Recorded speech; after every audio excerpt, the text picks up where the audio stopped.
Estábamos, ahí está. Estábamos decidiendo a ver si se sumaban o no para hacer la presentación. Bien. Bueno, en principio damos inicio como para aprovechar el tiempo y en todo caso podemos hacerlo un poquito más corta. Si ustedes tienen disponibilidad de tiempo, digamos. Sí, yo sí. Bien. Estamos entonces, aprovechamos y comenzamos. Bueno, estamos dando inicio entonces a lo que es el tercer encuentro de este ciclo de talleres. Que bueno, la idea un poco de hoy va a ser avanzar en lo que es violencia por prejuicios de género y lo que es la implicancia de Ley Micaela en los ámbitos universitarios. Yo no sé si por ahí Romina o Sonia ya han participado de alguna capacitación de Ley Micaela en alguna instancia. No, solamente un comentario en un taller que participé, pero muy Bien, superficial lo que sé. bueno, gracias Romina. ¿Y Sonia? Buen, ¿Alguna participación? buen día. Yo tampoco, en ninguna capacitación Bueno, sobre el digital. estamos entonces en un piso básico, digamos, para poder introducir el tema. Por supuesto que es la Ley Micaela. Bueno, justamente lleva el nombre de Micaela García, que bueno, fue uno de los tantos femicidios que tiene nuestro país. Una chica entrerriana de 21 años que fue secuestrada, violada y asesinada en manos de una persona que ya pesaba una causa por violencia. Y a partir de esto fue en el 2017.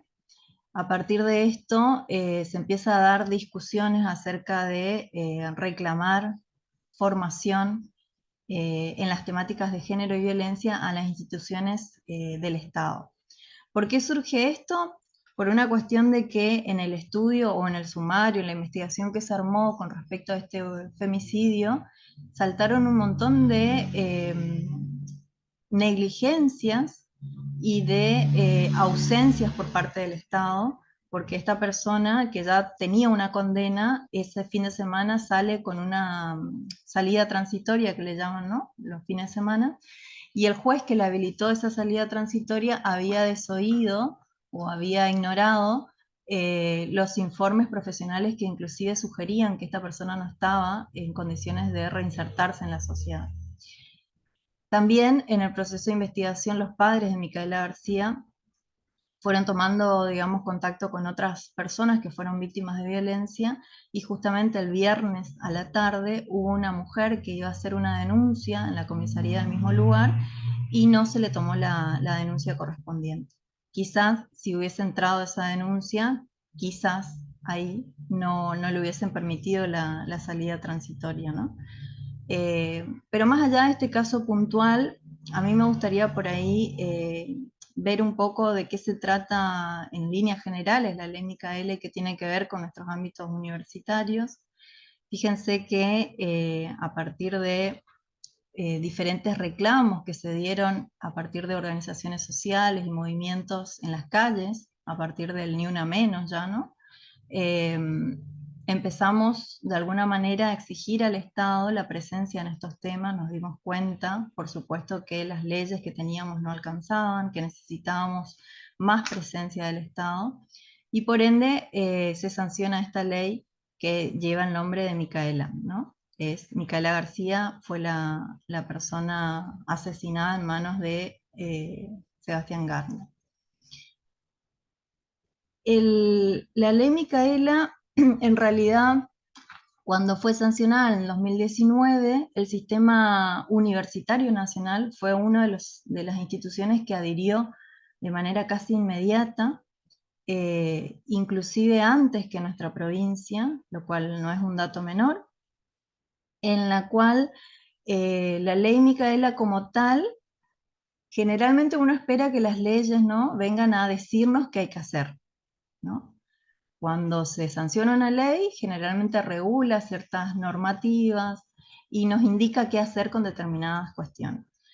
La ley Micaela es novedosa por esta cuestión de que no viene a justamente decirnos qué hay que hacer, sino a revisar lo que ya estamos haciendo. O sea, revisar las propias prácticas y formar, en este sentido de la obligatoriedad, tiene que ver con exigir la capacitación básica de estos temas de géneros y violencias en todas las personas que somos parte del Estado de alguna manera. En nuestro caso en la universidad, como docentes, como no docentes, funciones que la llevamos adelante a partir de lo que es la ley. Muchos de los temas que trabajó anteriormente Ana Pedrini y también Ilvana son temas que se incorporan dentro de lo que es la gran temática de los ejes de la ley Micaela. La ley Micaela tiene 4 módulos, generalmente es un curso bastante extenso, hoy simplemente lo vamos a hacer como un comprimido introductorio para que, bueno, dejar instalada el sentido, digamos, de la ley Micaela, pero en general tiene 4 módulos, que es el módulo de género, que es un poco lo que trabajó ya Ana, el género de violencia, un módulo que trabaja la normativa, es decir, todo el recorrido legal que hicimos hasta llegar a la ley Micaela, y un eje que tiene que ver con la transversalización, que es lo que propone dentro de la red interuniversitaria RUGE, que nuclea todas las universidades del país con sus representantes, para empezar a pensar de qué manera nosotros como universidad o institución educativa podemos ir pensando incorporar estos temas a nuestras currículas o revisar nuestras prácticas docentes también al interior de nuestra convivencia estudiantil o nuestras prácticas laborales también en el marco de desarrollar nuestras clases. Más o menos este es como la síntesis de cómo se dio, digamos, esta discusión con respecto a la implementación de la ley Micaela. Como les decía, esta ley es novedosa porque, bueno, viene justamente a revisar nuestras prácticas institucionales que históricamente estuvieron invisibles. Hay una decisión muy fuerte institucionalmente para incorporar en nuestras agendas la cuestión de género. Si bien ya veníamos trabajando, bueno, la ESI, por ejemplo, ¿no? En diferentes instancias, empezar a problematizar estos temas, de qué manera se presentan en nuestros espacios áulicos o en nuestras facultades. Hoy por hoy estamos ya en un 93% de todo el sistema nacional con la aplicación de la ley Micaela, y justamente la semana pasada estuvimos en una asamblea de RUGE, que es la Red Interuniversitaria por la Igualdad de Género y contra las Violencias, que se incorporó al Consejo Interuniversitario Nacional, donde tenemos una referente por cada universidad. En nuestra universidad sería yo hoy por hoy la titular de esta referente. La idea con esta red fue y es un poco empezar a transitar las cuestiones de desigualdades de género que existen en nuestro sistema universitario y empezar de alguna manera a conocer o hacer un primer diagnóstico, ¿no?, de todo el territorio nacional, de qué manera se presentan las violencias, diferentes formas de violencias y discriminaciones por desigualdad de género en nuestros espacios. Solemos tener reuniones trimestrales como para ir evaluando y siguiendo de alguna manera cuáles son las políticas que necesitamos reajustarlas. Hubieron dos, ustedes me dicen, me paran si quieren, yo porque no quiero aburrirlas, digamos. Hubieron dos grandes impactos de la ley Micaela puntualmente en nuestro sistema universitario, que tiene que ver con lo político y lo simbólico. Que si bien acá está puesto como separado, en realidad van de la mano. En cuanto a lo político, bueno, justamente el sistema universitario adhirió a la aplicación de la ley Micaela de manera casi inmediata para revisar justamente las normativas y acciones que teníamos al interior de nuestras universidades con un impacto político.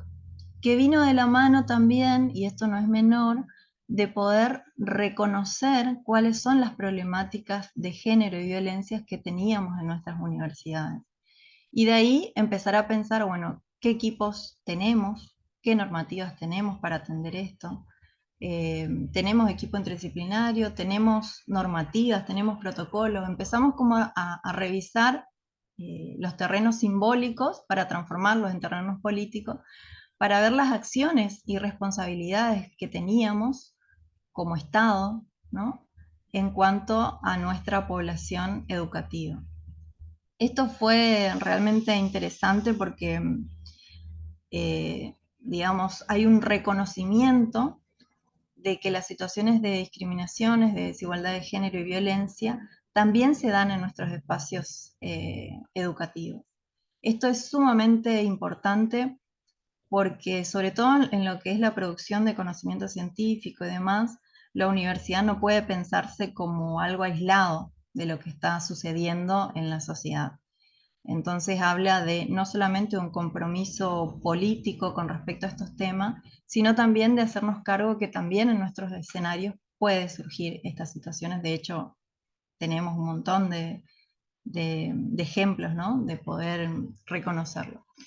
Entonces, abrimos un poco la cuestión de que, o rompimos, si se quiere, un poco el mito de que en las universidades no ocurre esto, y empezamos a promover a partir de estas instancias de capacitaciones sobre estos temas una especie de transformación, lo cual tampoco garantiza que porque apliquemos ley Micaela vamos a eliminar, digamos, todas las situaciones de violencias o desigualdades de género en nuestras universidades, pero sí por lo menos empezar a problematizarnos y hacer visible, ¿no?, aquellas cuestiones que tienen que ver con las profundas desigualdades, y empezar a reconocer también cuáles son los conocimientos que circulan con respecto a estos temas, qué tipo de información manejamos, qué herramientas tenemos, cuáles son las conductas que son históricamente naturalizadas, ya sea en el ejercicio docente, por ejemplo, ¿no?,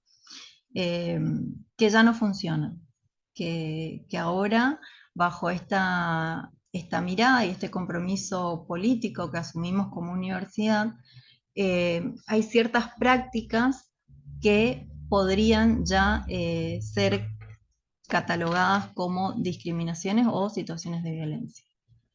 En este sentido es la obligatoriedad, que por ahí suena un poco fuerte la palabra, ¿no? Me obligan a, y en realidad la obligatoriedad tiene que ver con este sentido, de asumir más que nada un compromiso como Estado, en nuestro caso como universidad, y hacernos cargo de que primero nos puede pasar a nosotros y por otro lado, no hacer visible, digamos, hacer visible lo que sucede y también lo que tenemos y lo que no tenemos, digamos. Entonces, en ese sentido es donde se plantea la ley Micaela en nuestra universidad. Ya Ana había hablado la vez pasada de algunos de estos conceptos. A mí me gusta por ahí ponerlos más en términos de época, estas cuestiones, para poder entender, digamos, el impacto que tiene lo sociocultural con respecto a estos temas. Hemos crecido todos en un contexto, todos y todas, en un contexto donde generalmente había una jerarquización acerca de los géneros masculinos. Fíjense que si nosotros lo trasladamos esto a lo que es nuestra propia historia en la universidad, las mujeres de por sí hemos llegado mucho más tarde al ingreso de la formación universitaria, hemos llegado más tarde al sufragio, por ende, hoy por ejemplo, ayer estábamos hablando justamente de esto, la representación también política o de altos mandos en nuestras universidades son mayoritariamente ocupados por varones. Que esto no tiene que ver con un River y Boca, si se quiere, ¿no? De mujeres contra varones, sino de poder entender el contexto en el cual se fueron organizando nuestras sociedades, y la universidad es una de ellas. Se organiza en función a un sistema jerárquico de género, donde se privilegiaba, si se quiere, la figura de un varón o el liderazgo o la autoridad de un varón. Esto es algo, cuando hablamos de violencias de género, lo tenemos que poder pensar en términos estructurales y también transversales. Estructurales porque están en las bases de cómo nuestras sociedades se fueron organizando a lo largo del tiempo. Imaginemos que, en realidad recordemos, eh, que las mujeres, por esta cuestión de los estereotipos y los roles de género, han sido históricamente resignadas al ámbito privado y el espacio público a la figura de los varones. Como les decía, llegamos más tarde a poder ingresar a hacer una carrera. Inclusive ingresando a hacer una carrera, también hay una cuestión de desigualdad porque nuestros procesos son distintos, porque hay toda una asignación de roles de géneros muy marcada en nuestra sociedad, donde por ejemplo la mujer que trabaja y estudia, además se ocupa de las tareas domésticas o las tareas de cuidado, ya sea de niños, niñas o de familiares enfermos. Generalmente pesa aún culturalmente la responsabilidad de las mujeres por este carácter patriarcal, ¿no? De que las mujeres somos más sensibles, estamos más atentas, nosotras sí vemos cosas que los varones no ven.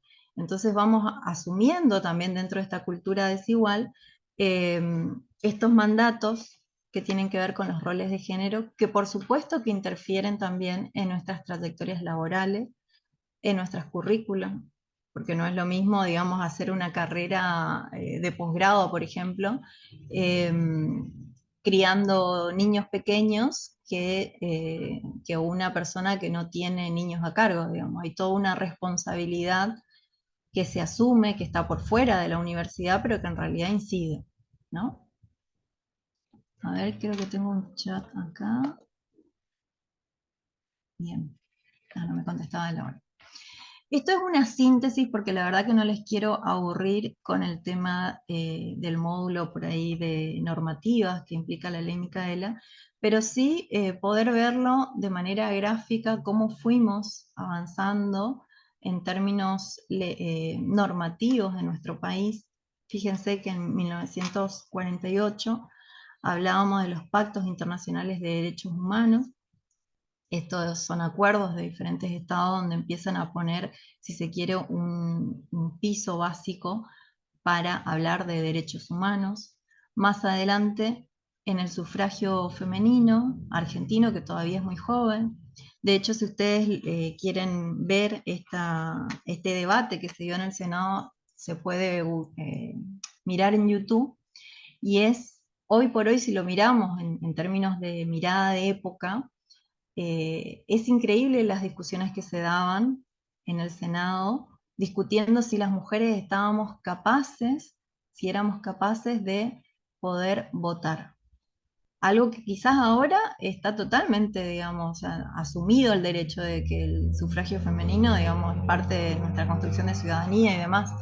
Pero en ese momento se ponía en debate las autoridades del Estado, los representantes del Estado en ese momento en el Congreso, cuestionaban esto y decían que no, que las mujeres no estaban para el espacio público, que ellas tenían que dedicarse a las infancias, a la casa, que no estábamos capacitadas mentalmente.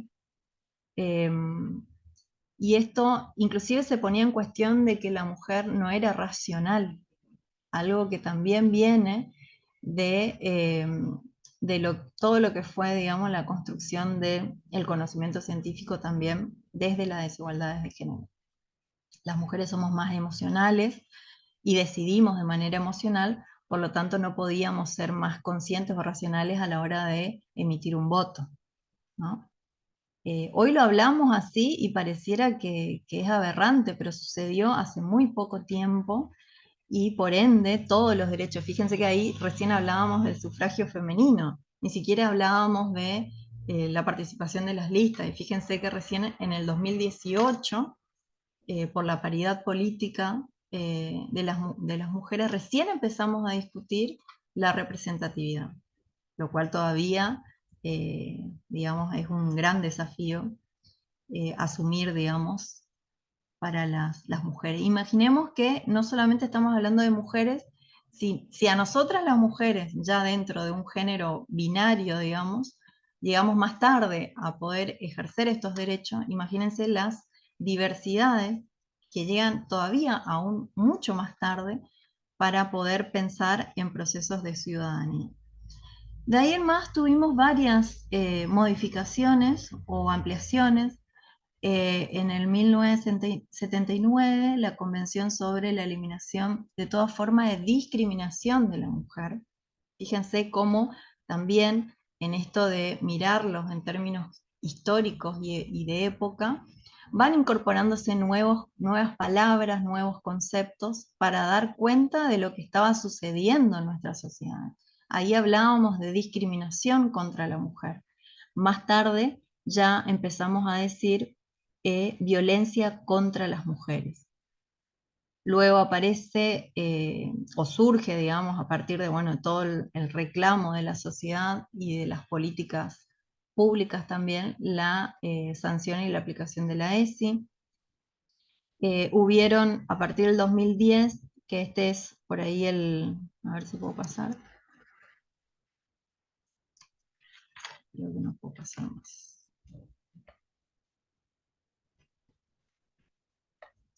En el 2010 lo que ocurre es, para mirarlo, digamos, en términos de lo que sucede con nuestro sistema universitario, con estos temas, es interesante resaltarlo, porque en el 2010 va a surgir, se va a sancionar en realidad la ley que seguramente ustedes conocen, que es la 26485, que es la de violencia de género, que es para la protección integral, ya sea para prevenir, sancionar o erradicar situaciones de violencia en diferentes ámbitos.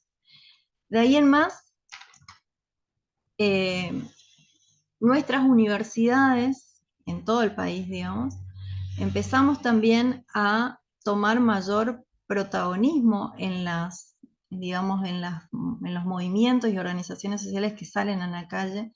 Desde el proceso 2010-2020 se dan movilizaciones masivas dentro de la sigla de lo que fue Ni Una Menos. No sé si ustedes recuerdan las movilizaciones que hubieron en todo el país, no solamente en la provincia. Y a partir de esto nace lo que es la red interuniversitaria que les contaba hace un ratito, ¿no? Después viene la ley Micaela como adhesión. También otro avance en términos normativos importante tiene que ver con el reconocimiento del matrimonio igualitario. Y esto es importante aclararlo porque la universidad, a partir de los estudios de género en la época de los 90, empieza a estudiar lo que estaba pasando en la sociedad, ¿no?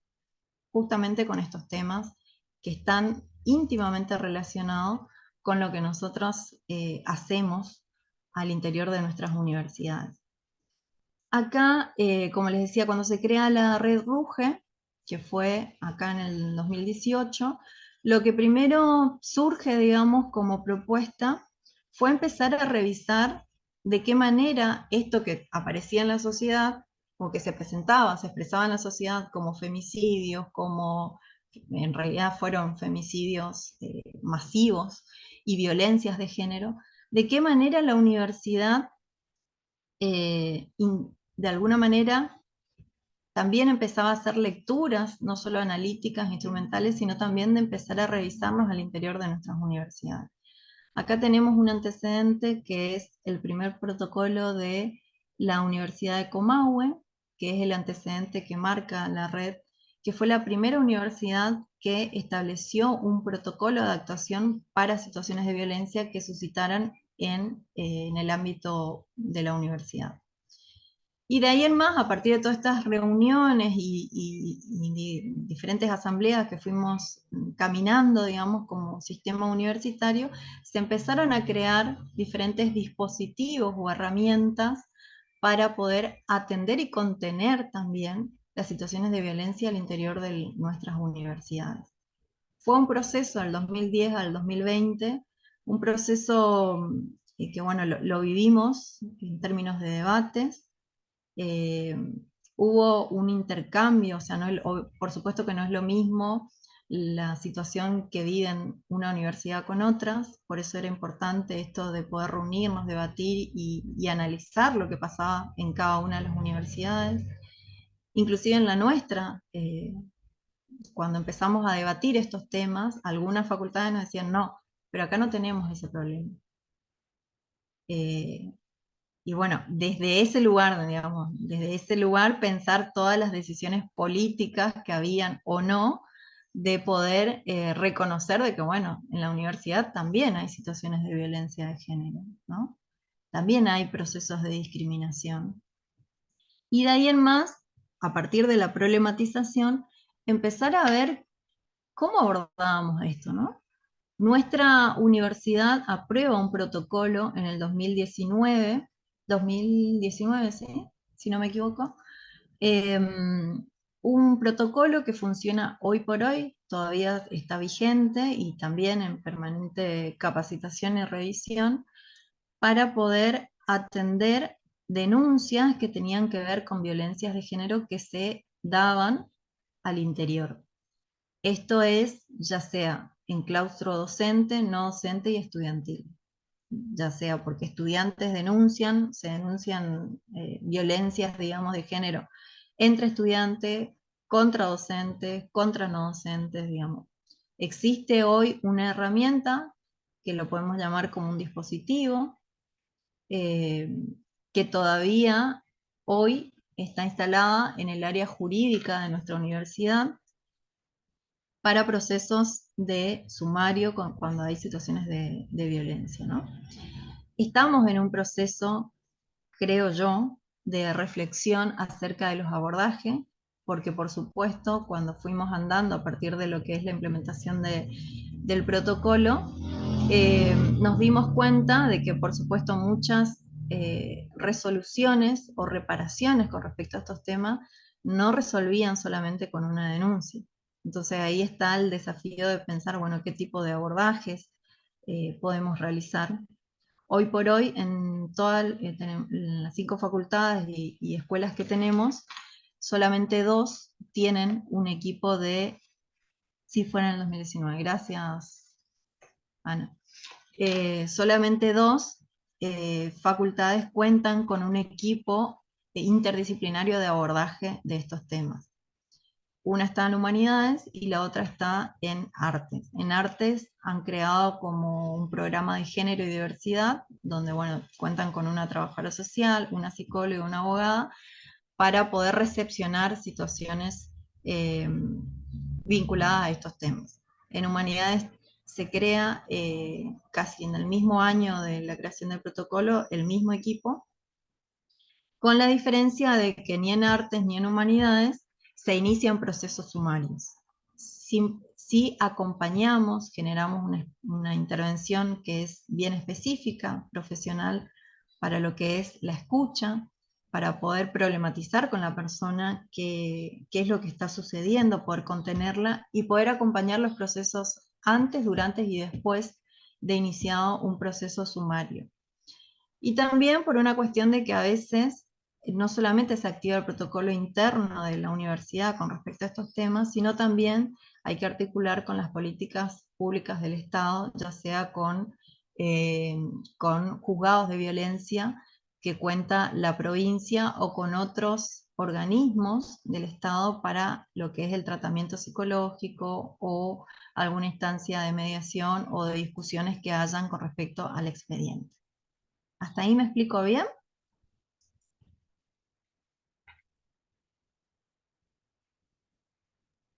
Sí, perfecto.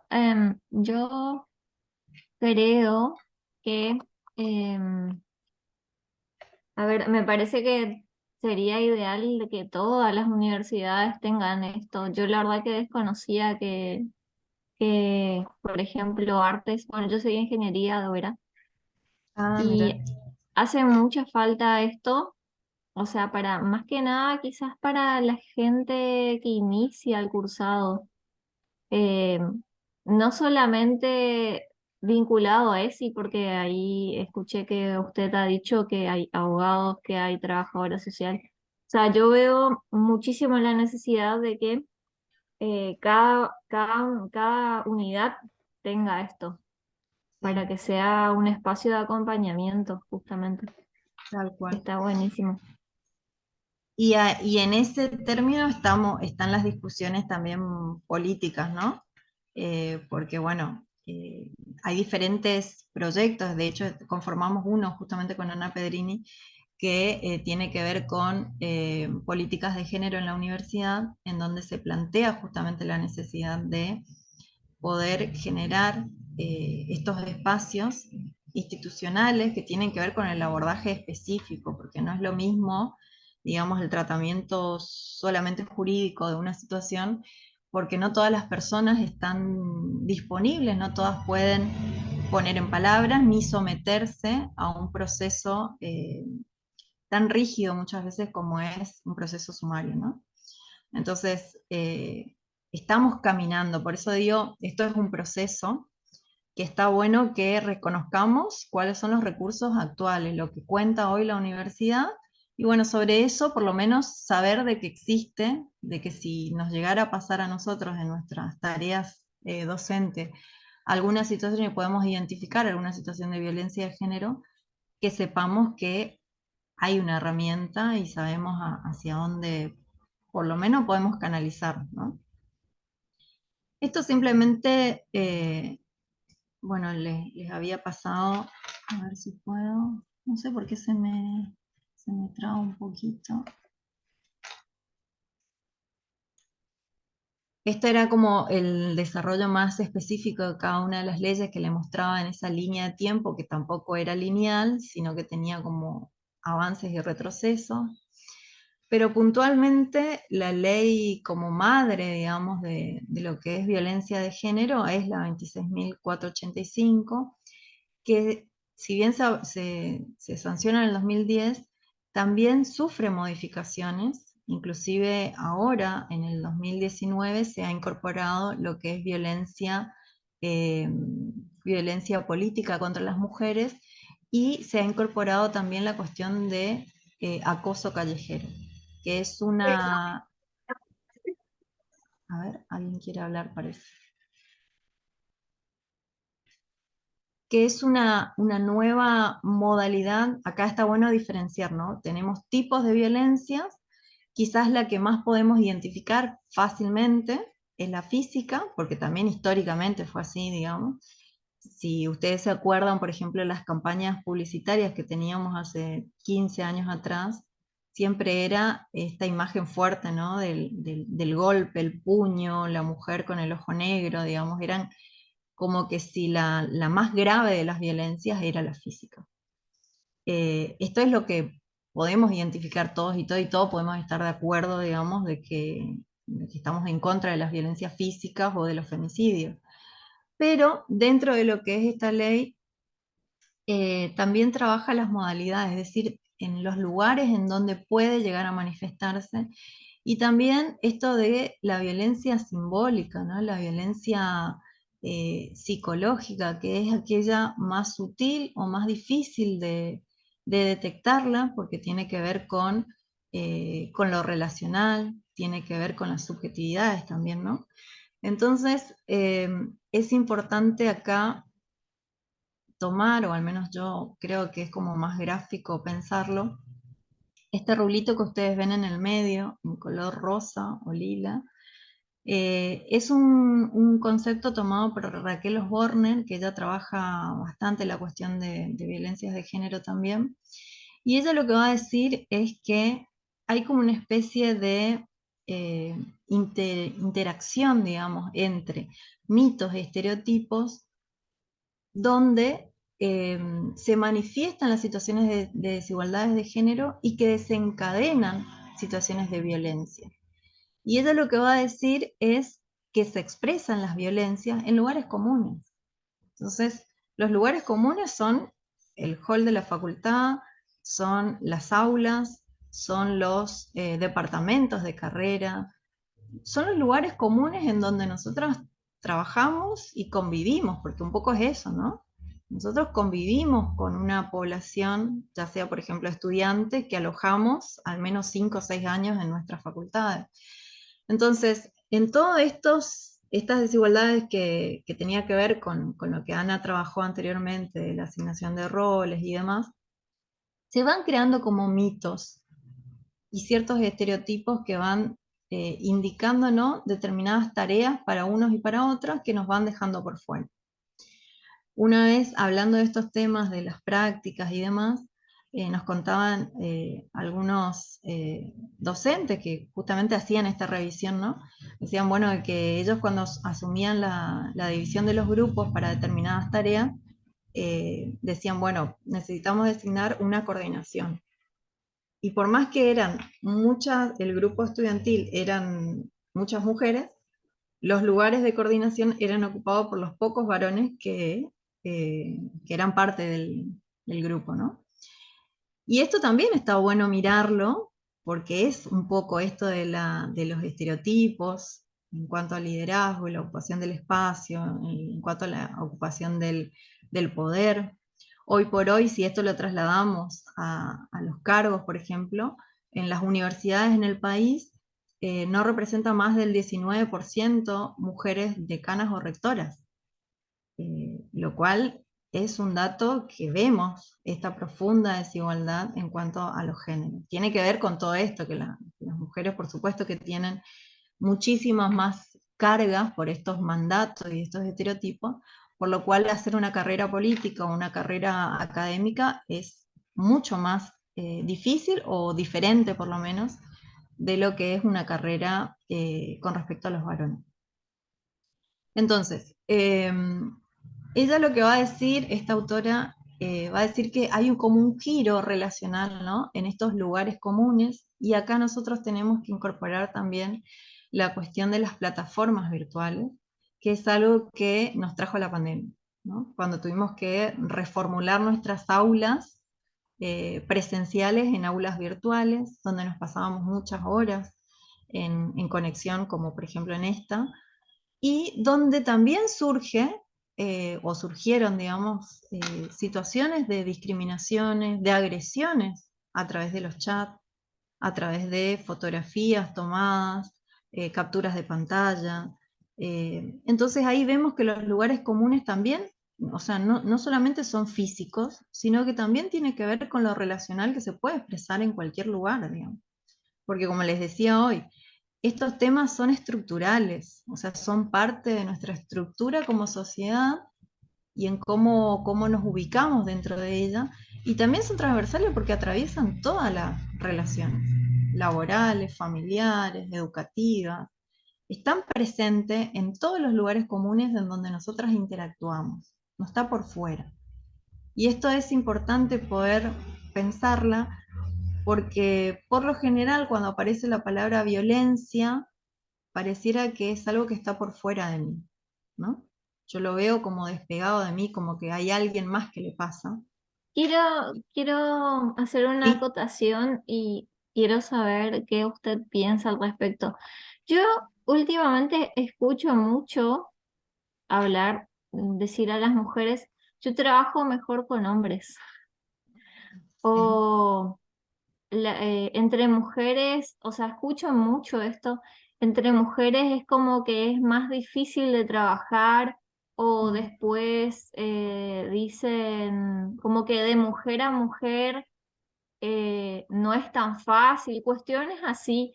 Yo no sé mm, si esto está inculcado, no sé, viene ya, digamos, de cultura de antes.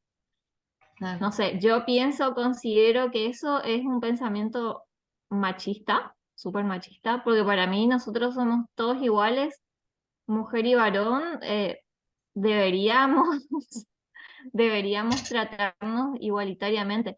Pero no sé por Mm. qué en todos los ámbitos, no sé, en organizaciones privadas, en organizaciones públicas, escucho esto. No sé qué usted piensa al respecto. Sí, esto suele aparecer, digamos. Sí, justamente son mitos que están, en realidad, tienen una base cultural muy fuerte, digamos, que tiene que ver con esto de las mujeres somos conflictivas, pero también con este mito del perfil de la mujer en el liderazgo, ¿no? Cuando una mujer levanta la voz en cualquier espacio, imaginemos en cualquier escenario, una mujer levanta la voz, ¿qué es lo primero que surge, digamos, en el entorno? Es la conflictiva. Es la Eso, conflictiva. eso es lo que como que todo, digamos, el panel piensas. Ahora, si un hombre no lo hace, quizás no lo piensan así, pero literalmente es como que si vos levantás la voz y decís algo que no está en concordancia con los demás, ah, no, la fulana, la conflictiva. Ujú. Sí, y está muy relacionado a estos estereotipos, ¿no? Eh, si la mujer levanta la voz, tiene que ver con que también es más visceral, emocional, o asociamos a cuestiones biológicas también. No le vino, no le dan, o le dejó de venir. Digamos, cuestiones que al varón no le planteamos. El varón que levanta la voz está ejerciendo un liderazgo, digamos, es una persona que se está imponiendo. Pero con respecto a las mujeres, y esto lo reproducimos nosotros, y claro que sí es un comentario machista, digamos, y las propias mujeres también generamos y aportamos a esta cultura machista y desigual entre nosotras mismas, digamos. Claro que sí, digamos. Esto de lo mismo de decir, bueno, no, deja nomás que yo le cuido a los chicos o yo hago tal cosa porque él no sabe, ¿no? Pensando en una pareja heterosexual que comparte la crianza. Entonces, por supuesto que es un lugar cómodo para el otro. ¿Cuándo va a saber, digamos? ¿Cuándo va a aprender? Si yo de alguna manera tampoco asumo que la responsabilidad es compartida. Pero tiene que ver con estos mitos que son culturales y que están instaladas en nuestras formas de vincularnos, con nuestras formas de trabajar, con nuestras formas de vivir en sociedades, que tiene que ver con la reproducción de este tipo de violencia que es violencia simbólica, ¿no? Basada en estereotipos. De hecho, las mujeres somos muy crueles con nosotras mismas. Hay una autora que no sé si ustedes alguna vez la escucharon o la vieron, que es Rita Segato. No sé si alguien la conoce. No, yo no la conozco. Solo quería decir que a mí me parece que si nosotras y o sea, todos, no erradicamos esa forma de pensamiento, jamás va a haber igualdad. Porque es como que estamos fomentando a que esa Ujú. diferencia siga existiendo. Sí, totalmente.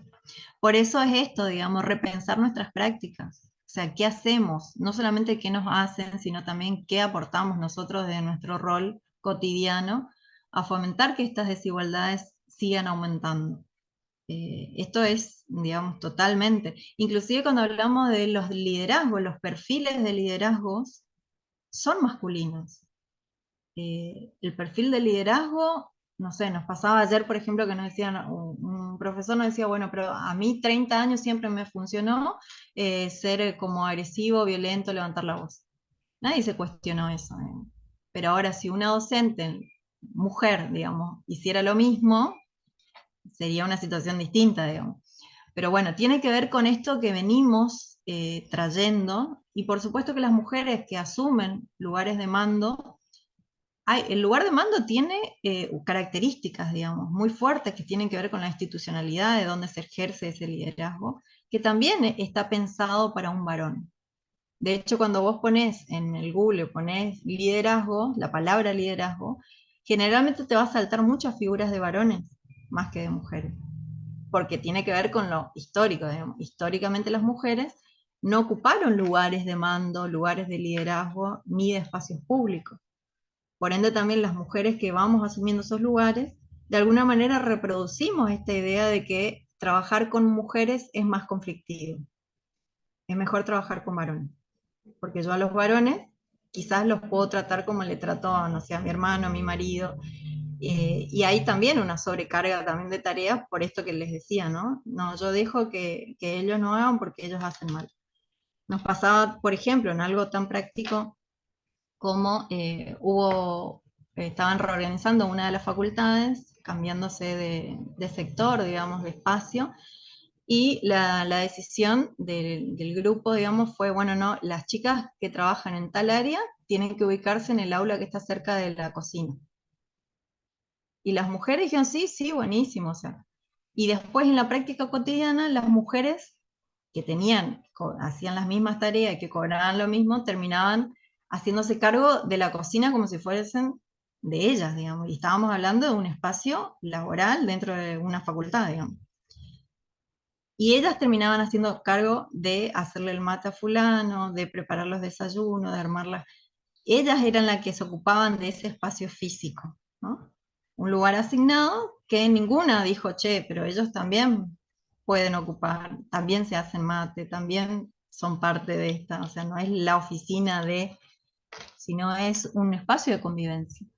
Pero bueno, tiene que ver con esto, ¿no? Con lo simbólico, tiene que ver con las formas en donde nosotros fuimos históricamente ocupando lugares y de alguna manera trasladando, si se quiere, esos estereotipos de género que eran totalmente desiguales unos con otros. A ver.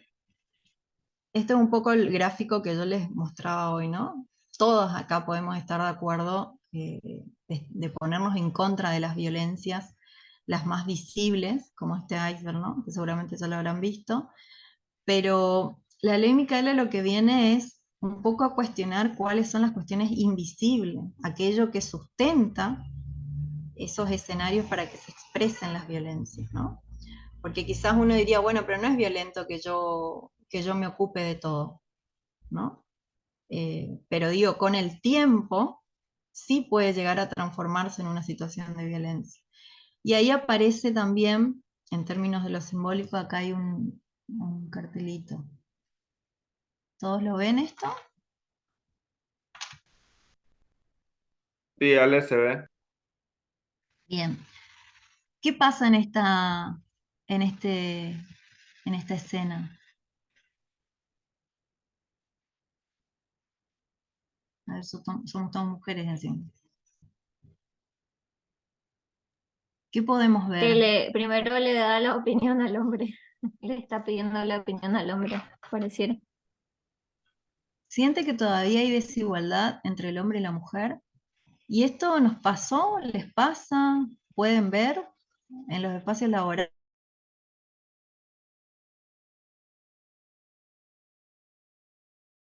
por ejemplo? ¿O no? Yo veo esto en todo el tiempo, en todos los lugares que voy. Ujú.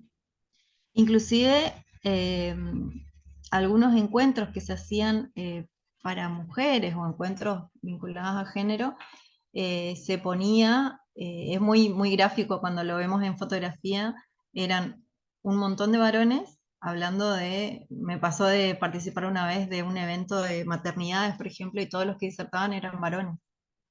Digamos, cosas muy puntuales que quizás uno lo mire y decía, ay, pero es un montón.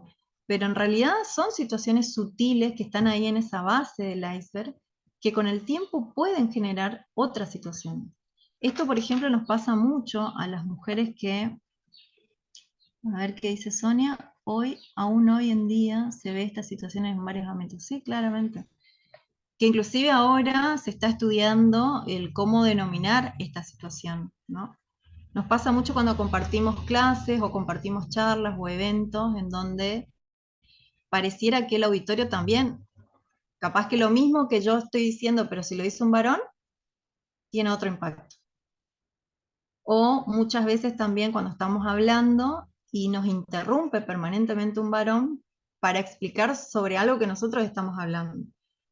Implícitamente y simbólicamente lo que está diciendo es que yo no me estoy dando a entender o que no soy capaz, digamos, de poder explicar. Claro, sí, es tal cual, Ros. Se da por sentado de quien tiene la palabra es el género masculino. Y esto lo hacemos culturalmente y también lo hacemos las mujeres. Porque es algo inconsciente, está tan encarnado y tan naturalizado que esto también tiene que ver con las formas en que fuimos criados y criadas, que es inconsciente. Entonces va a surgir, va como a aparecer en diferentes espacios de relaciones estas cuestiones muy sutiles. Por ejemplo, cuando el varón que criábamos, por ejemplo, chiquitito, que se caía de la bicicleta y se lastimaba la rodilla, ¿qué le decíamos como sociedad a ese varón? Un ejemplo. Alguien que se cae, un varón que se cae de la bicicleta y se lastima la rodilla. A ver, acá tengo un chat. Que no podía llorar porque es hombre. No vayas a llorar. Y pensemos el mismo ejemplo, esto lo escuchamos, lo vivimos, digamos, siendo chiquitita, digamos, todo el tiempo. Y lo mismo, ese mismo varón que crece, ¿no? Y que tiene una familia, le pedimos después que sea un varón presente, que exprese sus emociones, que hable, que sea un padre contenedor, ¿no? Y fíjense cómo estas desigualdades de género presentes en nuestras estructuras culturales y patriarcales también van afectando el desarrollo de ese mismo varón. Porque imagínense que a ese mismo niño que le prohibimos llorar, después le pedimos que sea afectivo, que exprese sus emociones. En cambio, a una nena que se cae de la bicicleta, se lastima la rodilla, le asistimos. A ella sí la dejamos expresarse. A ella sí la dejamos sentirse vulnerable y ser atendida. Y eso mismo se traduce después cuando esta misma mujer crece, ¿no? Entonces estamos también culturalmente encarnadas en esta posición de que la mujer es más sensible, por ende, como es más sensible, puede ver o relacionarse desde otro lugar. Esto va más allá de nosotras, digamos, tiene que ver con ese contexto cultural, patriarcal, en la cual nuestras sociedades se organizaron. Una Y cuestión pasa, ahí, sí, lo que pasa es que es como que en muchos ámbitos se ve que cuando la persona se expresa, ya sea llorando o diciendo lo que piensa, eh, no sé, está mal, pareciera que está mal. eh, no sé, yo por ejemplo veo que no tiene nada malo de que un hombre llore o una mujer sí, llore, o sea, si necesita hacerlo, que lo haga, tanto ujú. sea niño o adulto, me parece algo que también deberíamos naturalizar como una forma de expresar lo que siente. Y Eh, ahí lo- aparece lo nuevo que trajo también un poco la pandemia, que tiene que ver con la importancia de la salud mental. eso, exactamente. Que es algo que lo estamos recién andando. Nos dimos cuenta después de la pandemia que, bueno, no era solamente la atención física de la salud, sino que pasaba con todas las situaciones de estrés, de aislamiento, que afectaban nuestra salud mental. Pero por supuesto, estos son temas que todavía no están terminados, no están acabados, y lo importante es que lo podamos ir viendo, digamos, en nuestros entornos más próximos. Viviana nos decía, cuando yo me caía, mi mamá me decía que se me iba a marcar las piernas, las nenas tienen que estar impecables. Exactamente, acá hay otro mito que tiene que ver con los procesos de crianza. También tiene que ver con las ideas, los estereotipos, ¿no? De que las mujeres tenemos que estar siempre arregladas, producidas, y el varón no importa, que venga como venga, digamos. Cuando en realidad, digamos, tienen que ver con decisiones personales de ambos, pero en la mujer se puso mucho énfasis en la competencia, por eso también aparecen estos discursos inclusive de mujeres que dicen, yo no quiero trabajar con mujeres, pero porque se instauró desde muy pequeñas, nos hicieron competir, digo, nos hicieron no porque hablar de nuestros padres, sino de la cultura, ¿no? De, de qué ropa nos poníamos, de si era igual, si tenía el mismo color, de no repetir, digamos. Nos enseñaron culturalmente a que las mujeres somos competencia. Y como hoy les decía, que les nombraba a Rita Segato, ella trabaja muy bien un texto que les puedo sugerir, que se llama La guerra contra las mujeres, y hay un capítulo en donde ella habla de la corporalidad masculina, y ella hace una crítica, digamos, no solo a la corporalidad masculina, sino de decir, bueno, los hombres entre ellos se cuidan mucho mejor que las mujeres, ¿no? Hay como una especie de corporación entre ellos, de solidaridad entre ellos, en donde, por ejemplo, no sé, pensemos en situaciones de infidelidades y demás, digamos, hay un secreto que no está conversado entre ellos. O sea, ellos están tan acostumbrados a cuidarse y a defenderse entre ellos que bueno, está natural. En cambio, nosotras no, nosotras estamos más acostumbradas por todo este sistema desigual a competir permanentemente con otra, ¿no? Entonces, eso va a aparecer en nuestras relaciones laborales, educativas, familiares. Y está bueno ahí incorporar, no sé si alguna vez ustedes escucharon el término de sororidad. No sé si alguna vez la escucharon. No, yo no sé qué significa. Bien, la sororidad es un término que se empezó a utilizar en el movimiento feminista hace algún tiempo, sí, entre mujeres principalmente. Es una combinación de palabras, en realidad es sor, que viene de, bueno, también de la cultura religiosa, ¿no? De hermana, con la otra parte que es idad, que tiene que ver con solidaridad.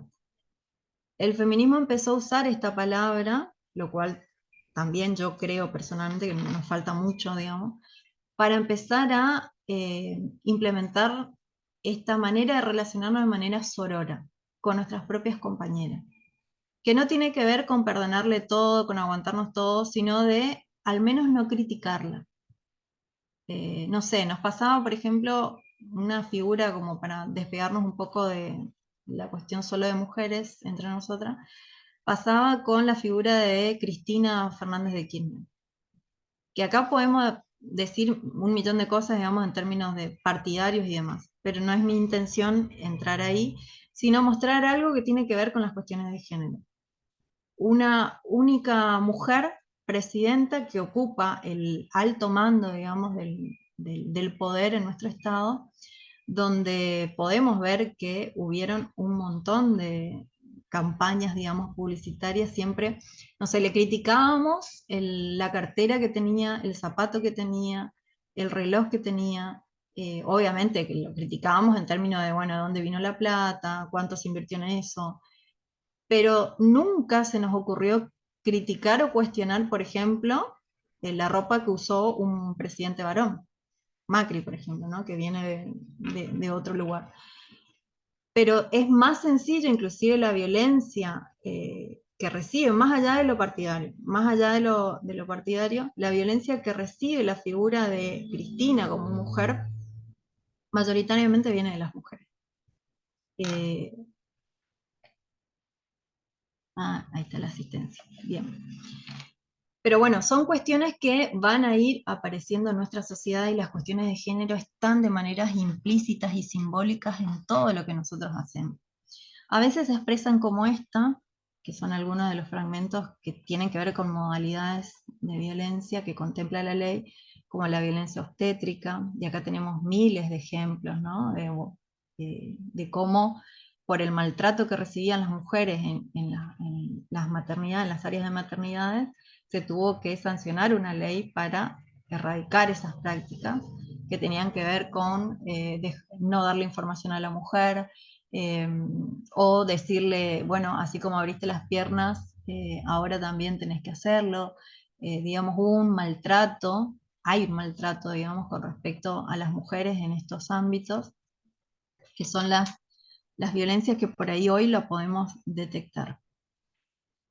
Después tenemos, bueno, por supuesto, tenemos un femicidio cada 28 horas en el país. Esto es la triste realidad.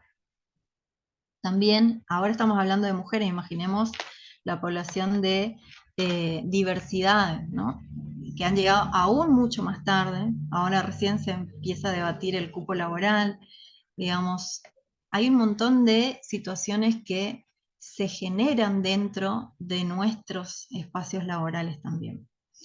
Esto es un poco para revisar cómo se expresan estas violencias o estas diferencias o desigualdades de género en nuestras facultades. Tenemos casos como por ejemplo en humanidades, casos conocidos, digamos, de femicidios, que son todavía heridas que sangran, digamos, porque no hay resoluciones todavía judiciales con respecto a esto, o no hay culpables, por eso digo todavía sangra, pero son cuestiones que lo podemos identificar de manera más rápida, ¿no? Ahora, dentro de nuestras relaciones, en este rulito, pensando en los lugares comunes, hay otras formas que se expresan las violencias en nuestros ámbitos. Por ejemplo, la forma de descalificación, que tiene que ver con el uso de la palabra. Pensemos en reuniones de claustro, ¿no?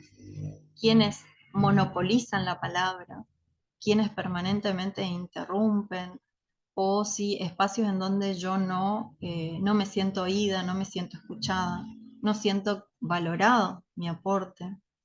Comentarios sexistas, obscenos, discriminatorios, que muchas veces se traducen en chistes, ¿no? Y hay cuestiones que, dentro de lo que es el marco de la ley Micaela, hay cosas que no lo podemos decir aunque lo pensemos, porque estamos en un rol y somos representantes del Estado en ese rol. Entonces también esto nos pasaba de revisar con algunas prácticas docentes, ¿no? Esto lo puedo contar porque es un docente que trabajó con nosotros en el abordaje y bueno, él mismo lo cuenta. Él decía, bueno, yo doy clase, no sé, hace 30 años, y siempre hice los mismos chistes para hablar de una problemática que él tenía que abordar con respecto a, bueno, la cultura, ¿no? Y hacía chistes que tenían que ver con, bueno, las mujeres se casan de blanco porque así de esa manera hacen combinación con los electrodomésticos de la casa, o hacía chistes con respecto a las personas no binarias o gay. Y empezamos a recibir, digamos, ciertos reclamos, malestares y denuncias, digamos, por parte de los estudiantes, donde, bueno, nos tocó hablar con este docente. Y él, en este análisis reflexivo, y me pareció humano también, ¿no? De poder decir, él me decía, bueno, yo me daba cuenta que cada año que pasaba había menos gente que se reía de mis chistes, y eran los mismos chistes que yo usaba durante 30 años. Entonces yo pensé, decía él, yo en un momento dije, bueno, estoy viejo, estoy perdiendo la gracia, pero fíjense cómo él no lo podía ver como un comentario sexista o como un chiste discriminatorio. Las nuevas generaciones ya vienen, y eso está bueno que lo podamos también pensar. Las nuevas generaciones vienen, por ejemplo, con otro chip, digo yo, que tienen que ver con otras formaciones. Ellos ya vienen con una ESI. Nosotros, ninguno de los que estamos acá, nos formamos con ESI en los espacios de primarias o secundarias. Las nuevas generaciones sí ya vienen con un camino quizás un poco más allanado para reconocer las diversidades, por ejemplo, para aceptar las diferencias de género, y un poco más entrenados para poder reconocer que violencia no es solamente quien me golpea, sino que hay otras formas de violentar. Entonces, a nosotros, por una cuestión también cultural y de época, nos cuesta quizás ver que lo que estamos haciendo quizás pueda afectar y lastimar a otro, ¿no? Son prácticas que están naturalizadas históricamente y que quizás no tienen la intención, porque también pasa, ¿no? Hay obviamente prácticas que tienen la intención de lastimar o de herir o de discriminar al otro, a la otra, al otro, y hay otras que tienen que ver con nuestra propia historia. A mí me pasa mucho cuando por ejemplo, cuando me reclaman, cuando participo de lugares o de encuentros feministas y demás, siempre me reclaman esto, bueno, vos trabajás un montón en cuestiones de género, militás las cuestiones de género, pero no usás el lenguaje inclusivo. Y la verdad que a mí me cuesta un montón, pero porque mi estructura mental binaria me cuesta, tengo que hacer un esfuerzo muy grande, físico y mental, para poder hacerlo, y siento que de alguna manera intentando hacerlo lo voy a hacer mal y también voy a lastimar o voy a herir susceptibilidades. Entonces lo que hago siempre es aclarar de que estoy en un proceso de deconstrucción, de que no tengo la intención de discriminar o de violentar a alguien y blanquearlo nomás. También pasa, por ejemplo, cuando nos llegan las listas de, por ejemplo, no sé, me llega un estudiante que me trae, no sé, un trabajo práctico o me llega la lista, su nombre dice Juan Pérez, pero yo veo María, ¿no? Que tiene que ver con la expresión de género. Y también ahí aparece esto de, bueno, ¿qué hago? ¿No?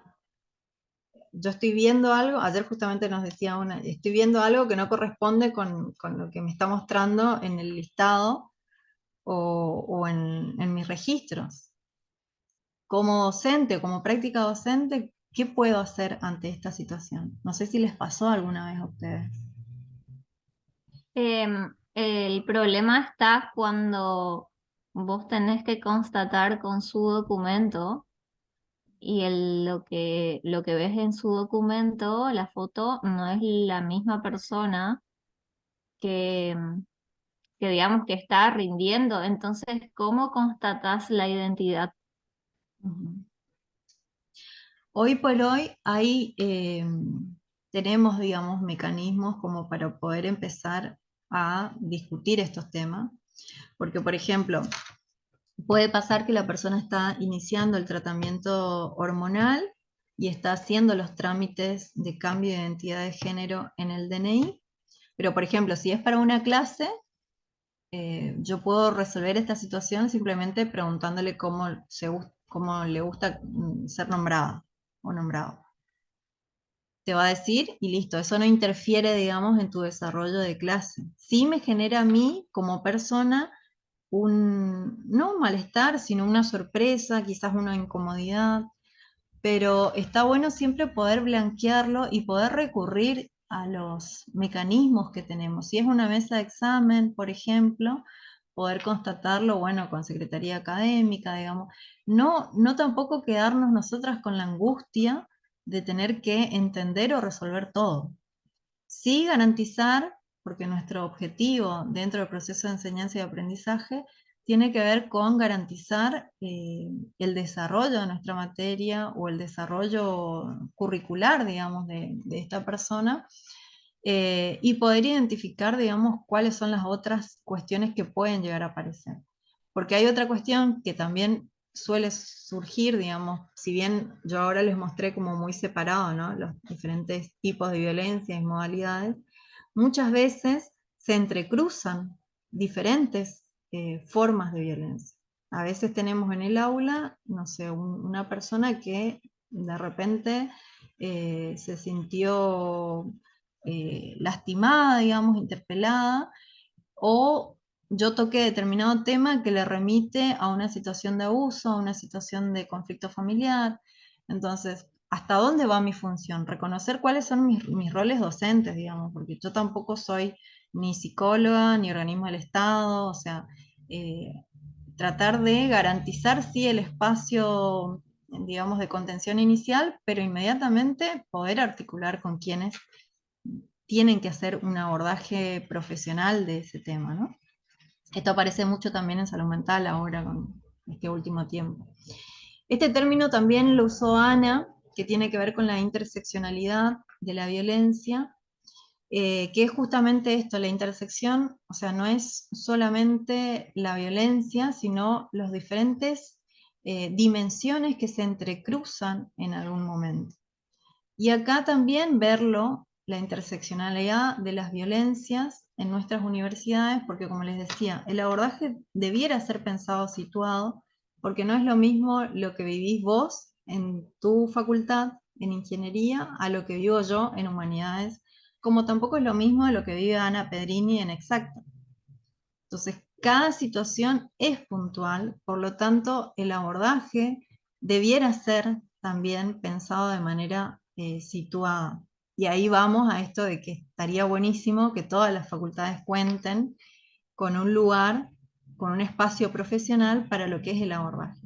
No es lo mismo una persona que vive situaciones de violencia, una estudiante que viene del interior y que está sola, a una persona que viene de acá, que tiene su grupo de contención familiar. No es lo mismo una persona que que sufre situación de violencia con 20 años de pareja a alguien que recién inicia. No es lo mismo una violencia de género además con una condición de discapacidad, con los recursos, digamos, socioeconómicos que tenga. Fíjense que hay un montón de variables que van a ir entrecruzándose con las situaciones de violencia de género.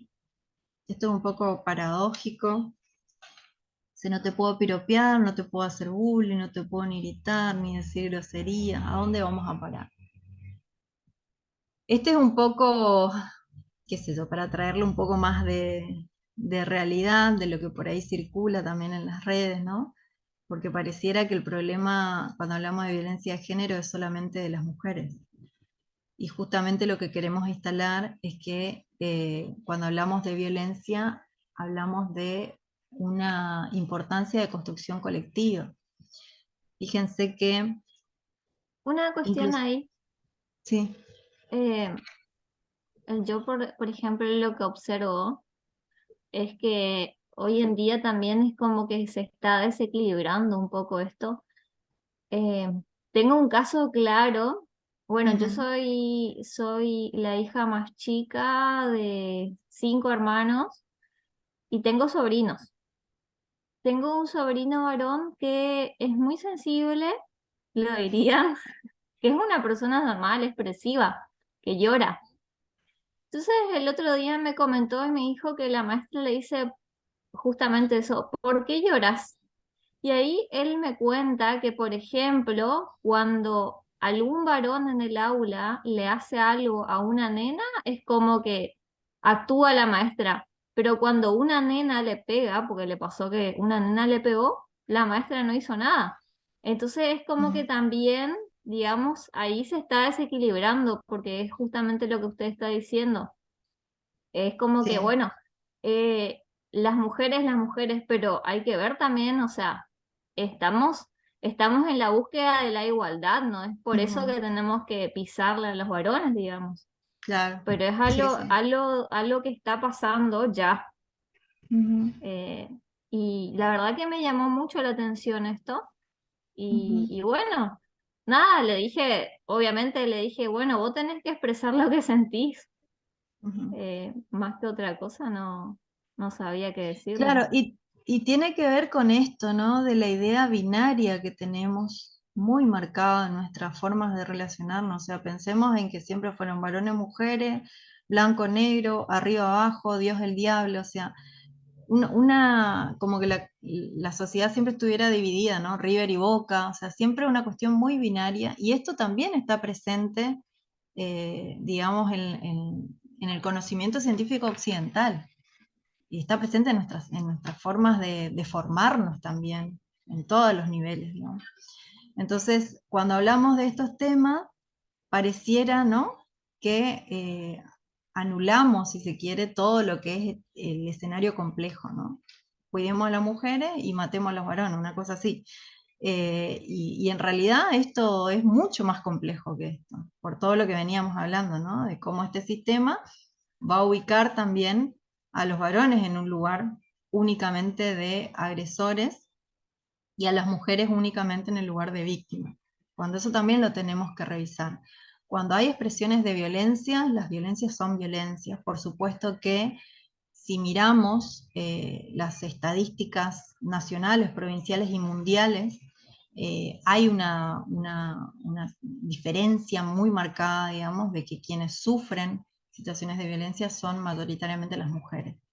Pero también hay otra cuestión acá que tiene que ver con el avance de las denuncias, que llegan a instancias de denuncia de los varones, por ejemplo, ¿no? Que tiene que ver con romper esta idea masculinizada del varón fuerte a un varón que sufre, a un varón vulnerable, ¿no? Pero bueno, tiene que ver un poco con esto que planteás. Y está muy bueno que vos lo puedas ir viendo en términos igualitarios, porque esto nos lleva a pensar en qué tipo de prácticas más humanas podemos ir implementando en nuestro ejercicio laboral. Este es un ejemplo nomás de cuestiones de revictimización de violencia que tienen que ver con el uso del discurso, de la palabra, cómo nosotros de alguna manera también podemos contribuir, digamos, a que la situación de violencia sea mucho más profunda. Usted no se dio cuenta que tenía que denunciar, digo, es algo también que aparece muy fuertemente como la obligación de la persona que padece situación de violencia, la obligación de ir a denunciar, y la verdad que no todas están con el mismo recurso emocional, corporal también, porque hay que poner el cuerpo en estos procesos, ¿no? Entonces, lo ideal sería siempre poder acompañar, alojar desde mi rol, no haciendo algo que no tenga que ver con mi rol docente. Sí, garantizar la permanencia o el desarrollo de mi currícula, quizás atenciones diferenciadas en términos de tutorías y demás, si yo veo que esta persona está atravesando una situación de violencia que puede llegar a interferir en el funcionamiento de su desarrollo académico, quizás hacer como un monitoreo más cercano, eh, pero hasta ahí va, digamos, mi intervención. Lo ideal también sería, bueno, identificar cuáles son los recursos profesionales e institucionales que hay para poder contener en otros espacios. Porque también podemos generar situaciones de revictimización si nos sentamos también a escuchar cosas que no podemos resolver desde la docencia.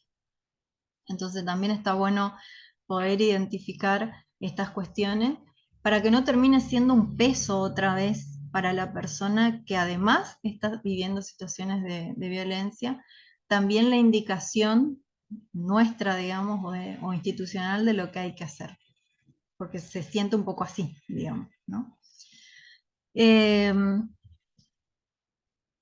Estos son algunos de los factores que por esto es un poco más específico, ya hablando del tratamiento, del abordaje, pero bueno, son cuestiones que a modo de información me parece necesario que lo sepamos como ciudadanos y ciudadanas, que pueden repercutir en el desarrollo de la victimización, ¿no? La falta de información, la falta de privacidad.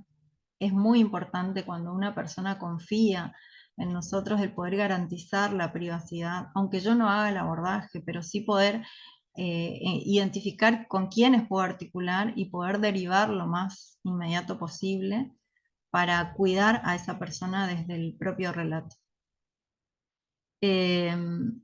Bueno, después hay un montón de cuestiones que inciden de alguna manera en estas cuestiones, que bueno, tienen que ver con los procesos institucionales, judiciales, que bueno, son todas cuestiones que podemos debatirlo, pensarlo, pero bueno, más allá de nuestra función docente, creo que tiene que ver con decisiones más políticas, institucionales. Pero está bueno que ustedes lo vayan sabiendo como para decir, bueno, en dónde estamos parados y de qué se está hablando en estos temas en nuestra universidad. Lo cierto es que vamos caminando hacia una necesidad de cambio cultural. Estamos viviendo una transición importante en términos normativos, si se quiere. La Argentina tiene muchísimas leyes en cuanto a la igualdad de género o contra las violencias, sin embargo las cifras no bajan, digamos, o sea, es una realidad. Por lo tanto, acá nos está hablando de que solamente sancionando una ley o aplicando una ley no terminamos de erradicar la cosa, sino que necesitamos ir revisando y construyendo de manera cultural otras formas de relacionarnos y también ir rompiendo algunos modelos. Por ejemplo, el Código Civil en el 2015 también va rompiendo algunos conceptos. Por ejemplo, no sé si conocían, antes del 2015 en el Código Civil, cuando hablábamos de crianzas con niños, niñas y adolescentes, hablábamos de patria potestad. Fíjense la palabra tan fuerte que usábamos, ¿no? Patria, potestad. O sea, yo tengo la potestad sobre esta persona, tengo la patria, potestad sobre esto, que casi diría que es una cosificación, digamos, y no un reconocimiento de una persona. Y este término lo ha modificado el Código Civil por responsabilidad parental. Fíjense cómo el uso de la palabra cambia el sentido y tiene un efecto en lo cultural y en lo simbólico, ¿no? Hay una responsabilidad parental, es decir, hay una responsabilidad y no una patria. No hay una potestad, hay una responsabilidad entre quienes deben hacerse cargo de los cuidados de las infancias, por ejemplo, ¿no? Y así un montón de revisiones que lo fuimos haciendo a lo largo de la historia, ya sea, por ejemplo, la ley, ¿no? La ley que utilizamos a nivel nacional también, digamos, las modificaciones que fueron teniendo. Es decir, todo está en constante movimiento porque nosotros trabajamos con personas. O sea, somos formadores o somos personas que acompañamos estos procesos de enseñanza y aprendizaje con personas que son parte de esta cultura. Nosotros somos parte de esta cultura, la cosa no está por fuera, viene con nosotros y está bueno empezar a problematizarlo desde ese lugar. Inclusive las situaciones de violencia familiar, anteriormente cuando escuchábamos una familia al lado discutiendo o gritos, no sé, rompiendo cosas, la idea que circulaba en el colectivo era que cada familia era un mundo aparte o cada pareja era un mundo aparte y no había que involucrarse. Y esto también se tradujo en las instituciones después. Y eso también, la ley viene como a romper esta idea y no, decir no, si hay una situación de violencia, una situación de violencia por desigualdad de género, es una responsabilidad del Estado. Y ahí es donde viene la ley Micaela, decir, bueno, ¿cuánto hay de mi responsabilidad con respecto a estos temas? ¿Voy a cambiar la situación de vida de esta persona? Capaz que no, pero sí con mi poquito granito de arena que puedo aportar, puedo ir pensando en deconstruir aquellas prácticas que generan desigualdades. Empecemos por casa, empecemos por nuestra universidad. Es la idea que siempre me gusta transmitirla, porque nuestra universidad termina siendo un poco nuestra casa, ¿no? Terminamos pasando muchas horas de nuestro día, muchos años de nuestra vida, y como les decía, nosotros a lo mejor alojamos durante un tiempo determinadas poblaciones, pero los docentes, por lo general, nos quedamos, digamos, venimos quedándonos en convivencia, generamos relaciones, afectos, familia muchas veces, ¿no? Entonces está bueno empezar a revisar estas prácticas que pueden generar violencias simbólicas, sexistas, violencias físicas también, identificar cuáles son los sistemas de dominación y de opresión, digamos, que hay, cuáles son las formas en que se expresan las discriminaciones y cuáles son las vulneraciones de derecho que se presentan en nuestras universidades, aquello que está invisible y que necesitamos poder empezar a plantearlo. Y acá está bueno que lo veamos en términos primero de ciudadanos, porque por lo general cuando nos relacionamos en nuestro espacio en la universidad siempre lo hacemos desde el rol docente o no docente, o siempre lo hablamos y todo lo que compartimos es desde nuestra función. Y estos temas a mí me gusta poder incorporar la capacidad de incorporar la ciudadanía primero, porque antes de ser un docente yo soy una ciudadana, que tengo el derecho a ser tratada con respeto, así sea mi superior de cátedra, así sea un funcionario superior a mí, digamos, o sea, yo puedo aceptar una orden, puedo, digamos, ajustar cuestiones laborales, pero siempre en términos de buenos tratos. Es decir, sin permitir que me levanten la voz y poder decirlo, digamos, poder plantearlo, porque somos adultas, digamos, no somos niños. Si bien hay una situación de asimetrías de poder, digamos, cuando hablamos en términos de cátedras y departamentos, siempre hay alguien más, digamos, arriba de nuestra función. Pero siempre plantearlo desde este lugar, digamos. generar buenas prácticas o prácticas más igualitarias tiene que ver también con reconocer, bueno, che, esto no está bueno que me lo plantees así, no está bueno que que me levantes la voz delante de los estudiantes, por ejemplo, si tenemos un conflicto con un colega docente, ¿no? Eh, Poder plantearlo. De esa manera estamos haciendo visible, estamos desnaturalizando y generando una especie de incomodidad también en el otro, que el otro a lo mejor se manejó siempre, históricamente, de la misma manera, y nunca nadie le dijo que eso que él estaba haciendo no se podía hacer más.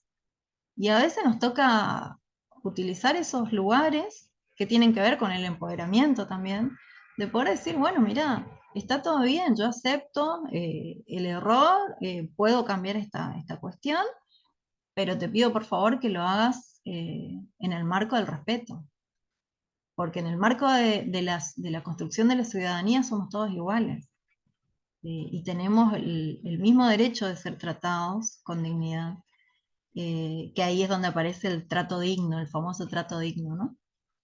Lo mismo nosotros con los estudiantes, digamos. Ayer justo nos planteaban esta cuestión de, bueno, hay ciertas prácticas docentes en donde, por ejemplo, en lugar, te corrijo un trabajo, está desaprobado, está re mal y te lo rompo, digamos. Ahí yo estoy cruzando una línea, digamos.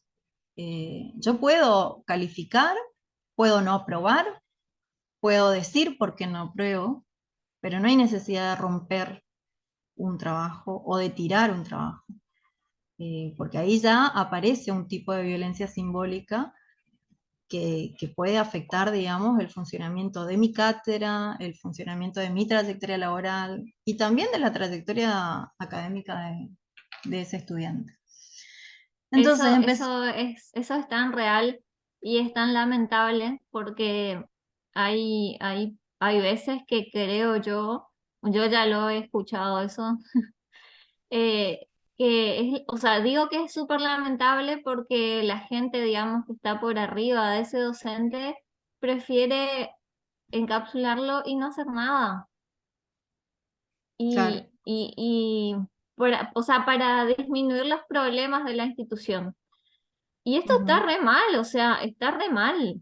Y es bastante difícil luchar contra eso porque sos vos o sos una madre o sos una familia en contra de eso y al final quedás como, o sea, querés defender tus derechos y quedás como el desubicado o la desubicada. ujú. Es bastante complicado esos temas, la verdad. Sí. Y sería ideal que cada institución cuente con ese grupo, como usted comentaba, que tienen, de una trabajadora social, de un psicólogo, de una abogada, para que estas cosas no queden en la nada. Porque si vamos digamos, a nuestros derechos, tenemos que hacer que se cumplan. Ujú, tal cual. Y eso incomoda. Acá aparece otra autora que justamente estuve leyendo esta semana que tiene que ver con habitar la incomodidad, decía ella.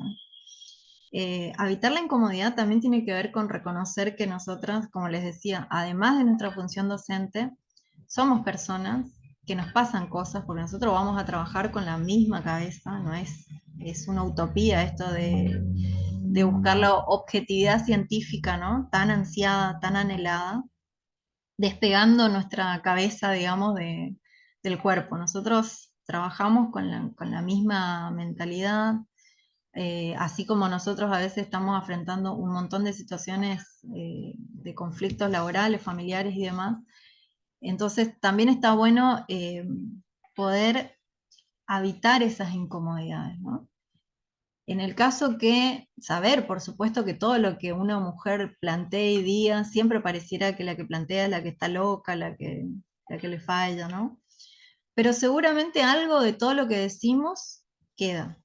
Nos ha pasado justamente en el protocolo hace un poco de tiempo, donde hemos tenido una resolución de un caso donde una persona pudo poner el cuerpo, ella misma lo planteaba, poner el cuerpo sobre prácticas docentes que se hacían hace muchísimo tiempo, donde se ejercían desigualdades de género y violencia.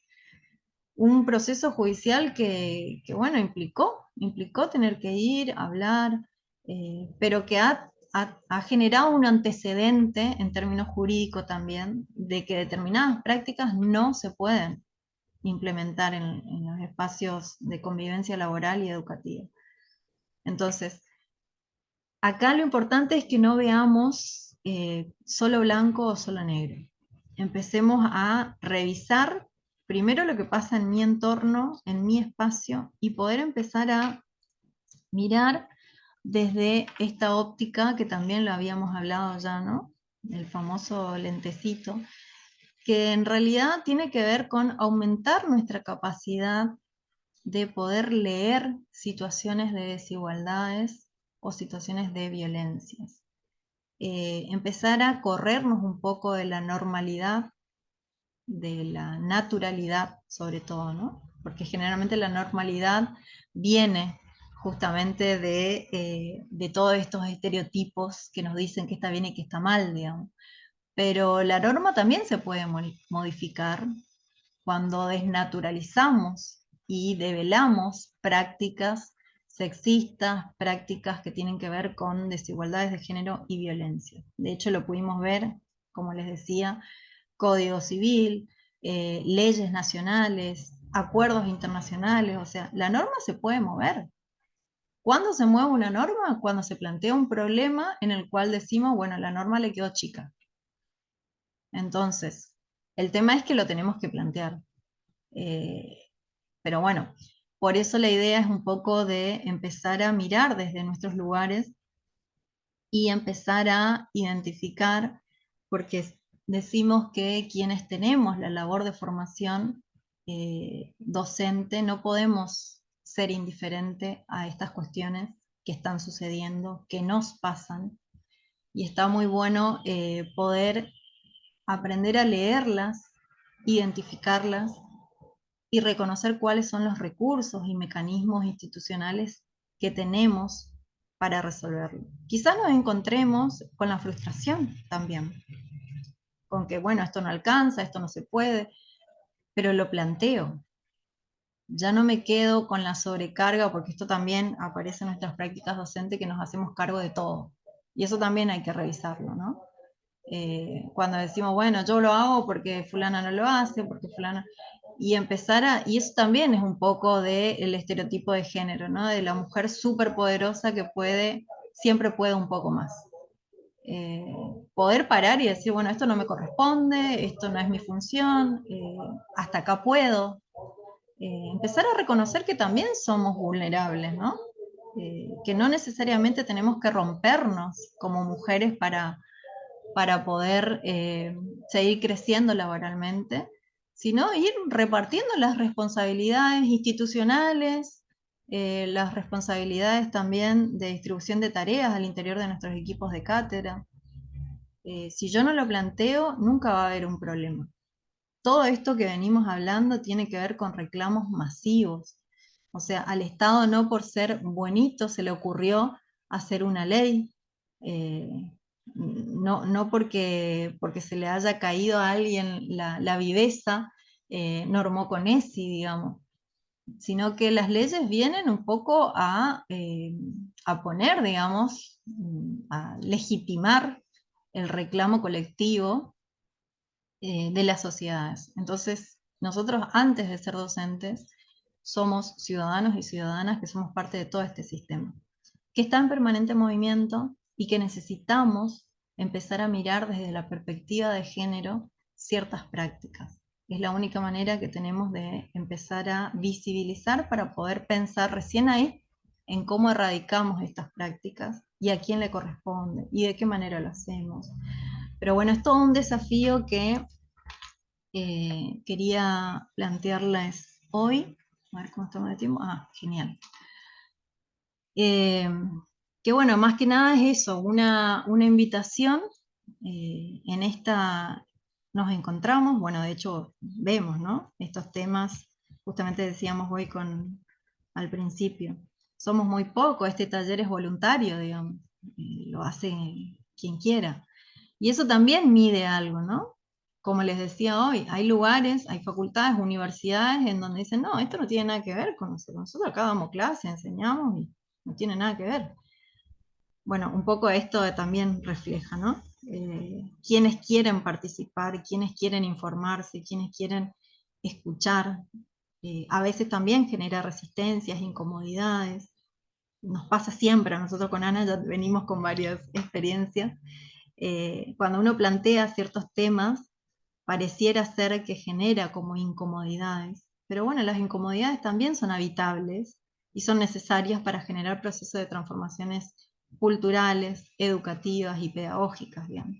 Nosotros no tenemos una sola forma de hacer docencia, de hecho también lo fuimos modificando a lo largo del tiempo, digamos, y eso también, esto también, digamos, está en permanente revisión, pero sí, bueno, agradecerles, bueno, el tiempo, sé que el tiempo es tan valioso, que nos hayan regalado su tiempo y poder también nosotras regalarles y compartir alguna de estas experiencias y de lo que está sucediendo en nuestra universidad en estos temas.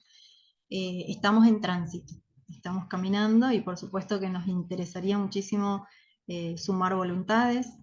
Y bueno, este es un espacio de construcción colectiva absolutamente. Nadie tiene un solo saber, siempre lo digo, lo sigo sosteniendo y cada vez que me sigo formando en género, lo puedo sostener aún más, digamos. No hay un solo saber. Es una utopía creer que está todo estudiado, que está todo implementado. Permanentemente necesitamos revisarnos. Y primero por casa. Así que bueno, les queda el planteo. No sé si alguien quiere hacer algún aporte, pregunta. Nos quedan 10 minutitos si queremos hacer un intercambio.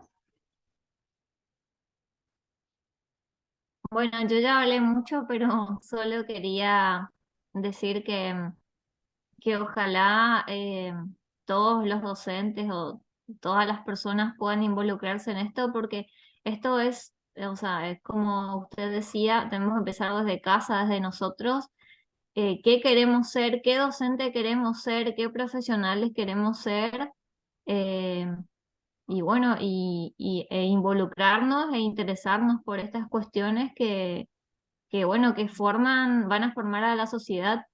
Y justamente hoy cuando hablaba de las expresiones, pienso yo, qué loco hoy, quién posiblemente será nuestro presidente, la Ujú. forma en la que se expresa, ¿no? Yo, por ejemplo, por ese lado, jamás acompañaría a una persona que hable con odio hacia otra persona. Me parece que de ahí arranca la ESI. O sea, no podemos dirigirnos hacia otra persona con odio. Eh, Nada, en la búsqueda del equilibrio emocional y mental cada día. Así que nada, muchísimas gracias por por este taller. Bien, gracias a vos, Romina. Acá Sonia también dice muchas gracias por el encuentro, es interesante y muy importante abordar estas cuestiones y seguir formándonos en este sentido. Yo tampoco sabía de la existencia de los espacios en la Facultad de Artes y Humanidades. Sí, justamente para eso es. Ojalá que podamos encontrarnos en otras instancias. Estos temas son sumamente largos, digamos. Yo ahora lo que hice fue una síntesis de síntesis, comprimirlo lo que más pude como para dejar planteada al menos la idea. Pero sí, por supuesto, la capacitación, Ley Micaela como tal, demanda varios encuentros, ahí es mucho más profunda, digamos, pero más allá de la ley Micaela también estos temas, porque bueno, la ley Micaela viene a establecer un poco la institucionalidad de estos temas, ¿no? En nuestros espacios. Pero los estudios de género lo venimos haciendo en el campo de las ciencias hace muchísimo tiempo, y eso también está bueno ponerlo en valor y compartirlo sobre todo, ¿no? Poder empezar de ver de que esto no está desprendido, las cuestiones de género no están desprendidas de ninguna carrera, de ninguna currícula. De hecho, una de las cuestiones que empezamos a caminar dentro de RUGE es cómo trabajamos la transversalización de las currículas, ¿no? Y cuando a mí me tocó, yo soy docente también de la carrera de trabajo social, cuando me plantean esto, siendo militante de género, nunca la vi, nunca se me ocurrió, digamos, empezar a buscar, por ejemplo, mujeres que escriban de los temas que implican mi cátedra, ¿no? Empecé a mirar mi propio programa y teníamos, no sé, 20 autores varones y una mujer. Y está bueno empezar a mirarlo de ahí, bueno, y no escriben o no lo buscamos o no hay producción científica en esto. Y si no hay, bueno, yo estoy ejerciendo un rol docente donde seguramente soy parte de un equipo de investigación, de extensión, animarnos a ser también las pioneras, digamos, si no se habla de determinados temas en mi materia, empezar a generar estos apuntes de cátedras, digamos, desde este lugar, ¿no? No esperando también la participación de otras, sino empezar a involucrarnos nosotras como protagonistas, en la expertise de la materia que nos toca desarrollar, digamos. Bien, dice Rosa, tal cual, involucrarnos para tratar de mejorar la convivencia en nuestros espacios laborales y de formación libres de violencia. Ojalá que sí. A eso vamos, a eso apuntamos todos los días. Creo que cada una de las que estamos comprometidas con la temática de violencias y género, tratamos de hacerlos en todos los espacios. No les digo que es una tarea sencilla, nos cuesta muchísimo porque hay que poner mucho el cuerpo, mucho la cabeza. Tiene muchos costos también, porque las sociedades y los espacios generalmente son machistas, las instituciones son patriarcales y la universidad es patriarcal, esto tenemos que decirlo, digamos. Eh, entonces, por supuesto que cuestan instalar estos temas, bueno, de hecho lo vemos, acá somos, ¿cuántos? 8 personas. Así que bueno, pero no también desanimarnos, la cosa siempre empieza por algo, la idea es empezarlo. Quizás no lleguemos a ver todos los resultados, siempre recalco la lucha de los movimientos sociales, ¿no?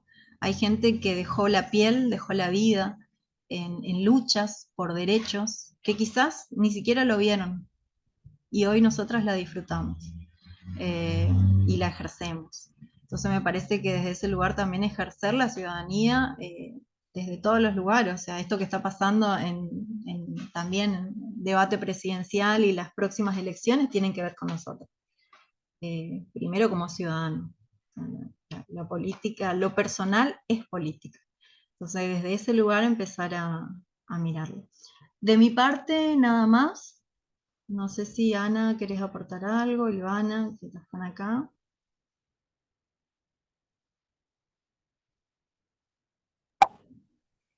No, simplemente agradecer, celebrar este encuentro, que si bien somos pocas, eh, sucedió y que para nosotras era una instancia importante para ir visibilizando este espacio o estos espacios de ESI, transversalización de ESI, transversalización de género, y poder corrernos de a poquito de esta idea de las violencias, o sea, como que únicamente el tema que nos tiene que preocupar son las violencias de género y lo punitivo, y centrarnos en esta otra vereda, ¿no? Es decir, qué podemos ir haciendo para, para mejorar los buenos tratos, para reconocer la diversidad, para vivir en un mundo plural, para tener una intervención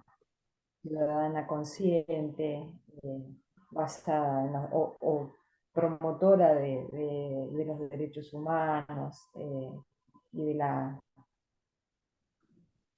de la salud mental también en las instituciones. Esta reflexión que me llevo también de somos ciudadanas, somos docentes, pero habitamos y hacemos a la institución en la que estamos. Entonces eso también creo que es importante. Pensar desde este lugar esas pequeñas acciones, esos pequeños granitos de arena de algún modo, van haciendo que la institución UNAM empiece a tener algunos escenarios nuevos, como puede ser nuestra aula, como puede ser nuestro gabinete, como puede ser nuestro trabajo de cátedra. Entonces, no, que creo que no es poco. Entonces, desde ese lugar, nada, reforzar y valorar varias de las cosas que estuviste comentando y agradecerles a las mujeres presentes.